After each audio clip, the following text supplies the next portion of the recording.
तो अगर जाति विशेष पर जैसे चुनाव होता है, अगर जाति विशेष पर गाना सुना जाता तो किसी यादव जी के बारात में पवन सिंह का गाना नहीं बजता और किसी बाबू साहब के बारात में खेसारी जी का गाना। खेसारी जी और पवन जी की लड़ाई नहीं है, कुछ इंडिविजुअल लोगों की लड़ाई है और इस इंडिविजुअल लोगों में खेसारी जी, पवन जी बदनाम। आप देख रहे हैं समृद्धि न्यूज, एक नई आप देख रहे हैं समृद्धि न्यूज चैनल और मैं हूं अशोक तिवारी। इस वक्त बिहार की राजधानी पटना में है और बिहार की राजधानी पटना में हमें एक बहुत ही मशहूर गीतकार से मुलाकात हो गई।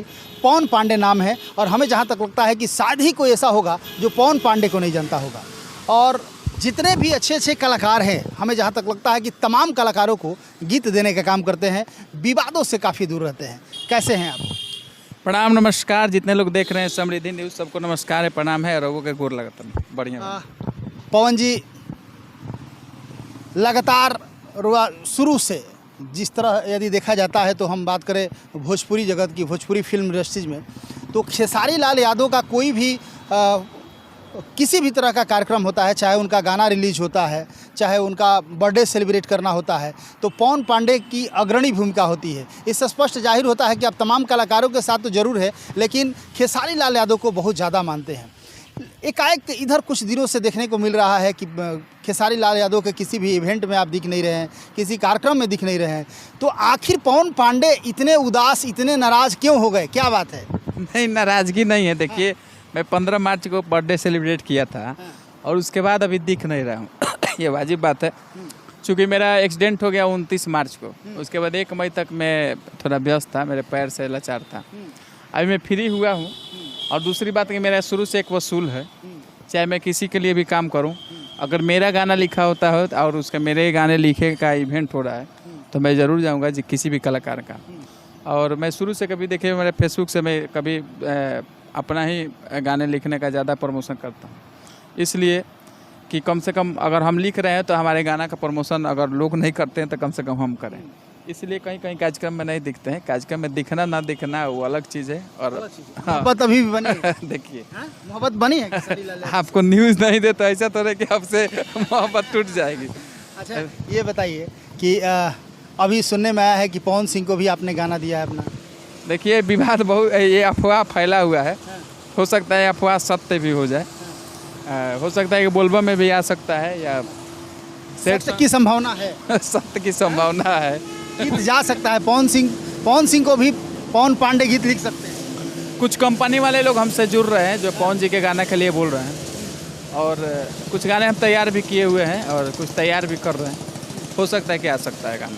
अच्छा, एक बड़ा चर्चा का विषय बना हुआ है, कोई गोली वोली वाला, पता नहीं किसको गोली मार दे कि क्या क्या, वो कैसा कोई गीत है, फिल्म है, क्या है वो? हाँ, डोली में गोली मार दे 3। डोली में गोली मार दो, क्या है ये? वन सैड सॉन्ग है। खेसारी जी का पहला गाना था, दूसरा गाना उन्हीं का था और एक दौर था जिस दौर में डोली में गोली मार दे 2 जब आया था तो पवन जी और खेसारी जी दोनों लोग एक साथ गाए थे।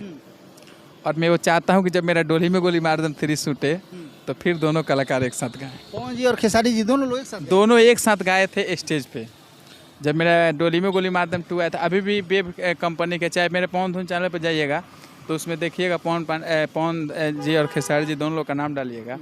दिनेश जी का अथी वेब कंपनी के मालिक दिनेश जी का शादी का अथी रिसेप्शन था।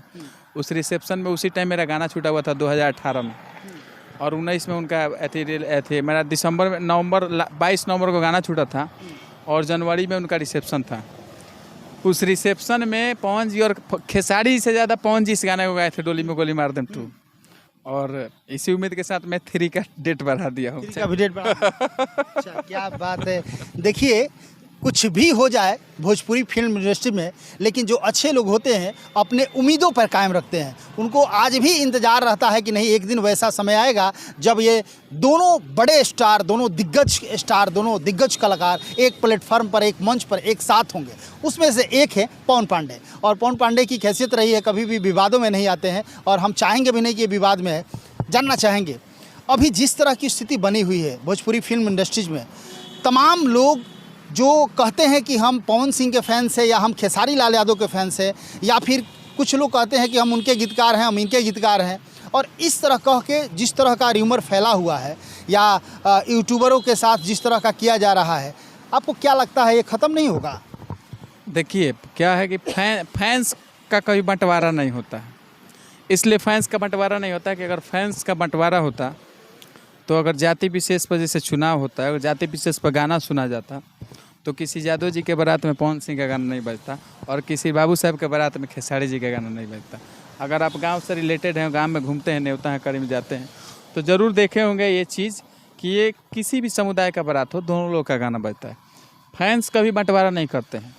कुछ लोग हैं जो अपने आप को फैंस तो कहते हैं लेकिन अपना चेहरा चमकाना है, तो अगर उनको चेहरा चमकाना है तो वो अलग चीज़ है। तो अब मैं तो अभी बोलता हूँ, मैं एक इंटरव्यू में भी बोला हूँ कि खेसारी जी और पवन जी की लड़ाई नहीं है, कुछ इंडिविजुअल लोगों की लड़ाई है और इस इंडिविजुअल लोगों में खेसारी जी पवन जी बदनाम हो रहे हैं, लेकिन उन लोगों के पास भी समय नहीं है कि इस पे बोले क्या कह। हाँ। अच्छा एक बात बताइए, इससे उन लोगों के भी छवि कहीं ना कहीं धूमिल हो रही है कि नहीं हो रही है? ज़रूर हो रही है। उन्हीं लोग की छवि धूमिल नहीं है, इससे भोजपुरी की भी छवि पर असर हो रही है, क्योंकि भोजपुरी के वो दोनों महारथी हैं और मनोज जी, दिनेश जी और रवि जी, इन लोगों के बाद यही महारथी हैं और ये लोग जो बोलते हैं वो भोजपुरी बोलते हैं। देखिए इस वक्त बहुत सारे ऐसे लोग हैं जो इस इंतज़ार में, ये सुनने के इंतज़ार में हैं कि आखिर ये क्या हो रहा है और कैसे ये शांत होगा। पहले तो सिर्फ फेसबुक और यूट्यूब पे ही इस तरह एक दूसरे को लोग बोला करते थे, लेकिन अब तो देख रहे हैं बहुत कुछ चल रहा है। आने वाले समय में हो सकता है कि गोली बंदूक भी निकल जाए, हो सकता है कि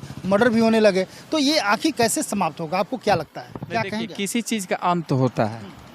जब अगर हम जन्म लिए हैं तो हमारी मृत्यु संभव है, हर चीज़ का अंत होता है। तो अब हमको लगता है कि इस विवाद का भी अंत आ गया है, समय आ गया। हाँ, इसलिए कि खत्म हो जाएगा। अब बहुत ऊपर आ चुका है, बहुत हो गया।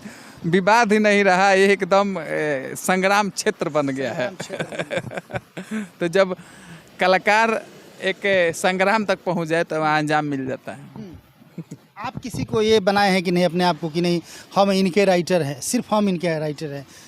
देखिए, गीतकार अगर किसी एक के साथ बंध कर रहे तो फिर वो गीतकार ही नहीं है।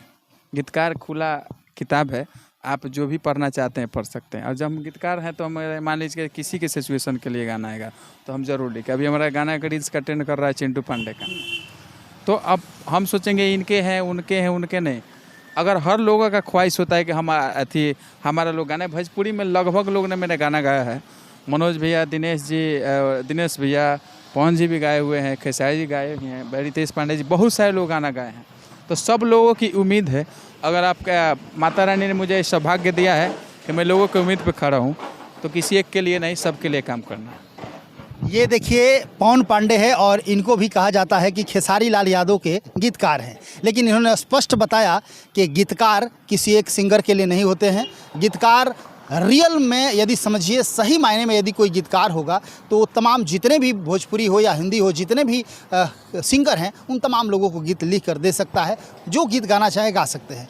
और पवन पांडे की सबसे बड़ी खासियत रहती है कि कभी भी विवाद में उलझना नहीं चाहते हैं। देखिए बहुत सारे लोग इन तमाम विवादों पर खुलकर क्या क्या नहीं बोल डाले, बहुत सारे लोगों ने क्या क्या नहीं कह दिया, लेकिन आप देख सकते हैं जिस तरह गंभीरतापूर्वक तमाम सवालों का जवाब देते आ रहे हैं, या जिस तरह निष्पक्ष तरीके से, जिस तरह एक पत्रकार होता है जो निष्पक्ष होता है, उस तरह एक गीतकार भी निष्पक्ष होता है। और ओरिजिनल गीतकार का जो रोल होता है पवन पांडे निभा रहे हैं, बिल्कुल ही निष्पक्ष तरीके से बात कर रहे हैं। इनके लिए पवन सिंह भी उतना ही प्रिय है जितना कि खेसारी लाल यादव प्रिय है। और कहीं भी किसी भी कलाकार के बारे में या किसी भी गायक के बारे में पवन पांडे कभी भी उंगली करने की कोशिश नहीं करते हैं और तमाम लोगों का साथ सपोर्ट देते हैं। चलते चलते हमारे दर्शकों से क्या कहना चाहेंगे?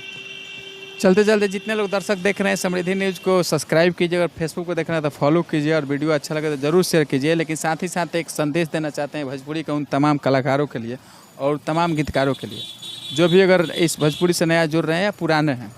आप लोग अगर चाहेंगे तो ये भोजपुरी और समृद्ध होगी और विकासशील होगी और मजबूत होगी। बस आप सब अपने अपने अदाकारी और कलाकारी और गीतकारी में ध्यान दीजिए। अगर हम गीतकार हैं तो गीतकारी में ध्यान दें, कलाकार है तो कलाकारी में ध्यान दें, अगर म्यूजिक डायरेक्टर हैं तो म्यूजिक में ध्यान दें। सिर्फ अपने काम पे फोकस करेंगे, उस दिन से भोजपुरी हमारी समृद्ध हो जाएगी। क्या बात है, बहुत बहुत धन्यवाद समय देने के लिए। तो आप देख रहे हैं पवन पांडे हैं जो कि खेसारी लाल यादव के राइटर कहे जाते हैं, लेकिन इन्होंने आज बिल्कुल क्लियर कह दिया कि नहीं, गीतकार वो होता है जो सबके लिए होता है। बहुत कम समय देते हैं और बहुत कम सोशल मीडिया पर या इंटरव्यू देते हैं, चूँकि जिस तरह का विवाद चल रहा है ये नहीं चाहते हैं कि हम कहीं से विवादों में आएँ, चूँकि जो भी आता है तो उसी तरह का क्वेश्चन करता है जिसमें इनको जवाब देने में थोड़ा सा असहज महसूस करते हैं। चूँकि आपके जैसे नहीं है, सब लोग न्यूज़ वाले वैसे नहीं, जैसे माइक लेने से हर लोग न्यूज़ वाला नहीं हो जाता है। अब बहुत लोगों को मेरी बात बुरा लग जाएगी, लेकिन सच्चाई यही है, बहुत लोग विवाद से ही अपना चैनल चलाना चाहते हैं। इसलिए मैं सोशल मीडिया और न्यूज़ वालों से दूर रहता हूँ, चूँकि उनको पूछने का ढंग ही नहीं है। वो आएंगे तो एकदम फोकस बनाए हुए कि हो उनको हो तो वहीं पूछना है, वहीं पूछना है, उनके पास कोई क्वेश्चन ही नहीं है। तो फिर अच्छा लगता है, आप लोगों को न्यूज़ देने में अच्छा लगता है कि आप लोग उस सरलता से पूछते हैं, उस तरीका को भी पूछते हैं, लेकिन उसको ऐसे पूछते हैं कि सामने वाले को अच्छी तरह समझ में आए और विवादित ना हो। चलिए, बहुत बहुत धन्यवाद। तो इसी तरह खबरों को देखते रहिए। कैमरा पर्सन साहिल के साथ मैं अशोक तिवारी, थैंक यू।